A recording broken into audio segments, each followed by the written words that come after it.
தூத்துக்குடி மாவட்டம் கோவில்பட்டியில் மாயமான சிறுவன் சடலமாக மீட்கப்பட்ட சம்பவம் பெரும் அதிர்வலைகளை ஏற்படுத்தியது. இந்நிலையில் சம்பவ இடத்தில் மாவட்ட எஸ்பி ஆல்பர்ட் ஜான் நேரில் விசாரணை நடத்தி வருகிறார். இது தொடர்பான கூடுதல் விவரங்களை வழங்க இணைகிறார் எமது செய்தியாளர் ஆண்டனி. வணக்கம். தற்பொழுது விசாரணை எந்த கட்டத்தில் இருக்கிறது? தற்போது வரைக்கும் நமக்கு கிடைத்திருக்கக்கூடிய தகவல்கள் என்ன?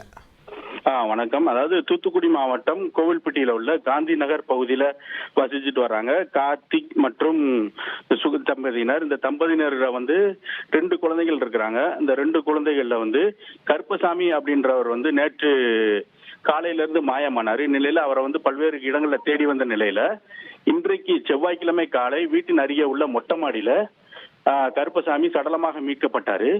இந்த நிலையில காவல்துறையினர் தீவிரமா விசாரணை நடத்திட்டு வந்த நிலையில தூத்துக்குடி மாவட்ட எஸ்பி ஆல்பர்ட் ஜான் தலைமையிலான போலீசார் அந்த இல்லத்துக்கு நேர்ல விசாரணை நடத்திட்டு இருக்கிறாங்க. மேலும் இந்த சிறுவனோட இறப்புல சந்தேகம் இருப்பதாக அவங்க உறவினர்கள் தெரிவித்ததை தொடர்ந்து அவரோட உடல் தூத்துக்குடி அரசு மருத்துவக் கல்லூரி மருத்துவமனைக்கு உடற்கூறு ஆய்விற்காக எடுத்து செல்லப்படுகிறது. நன்றி ஆண்டனி, உங்களோட விரிவான தகவல்களுக்கு.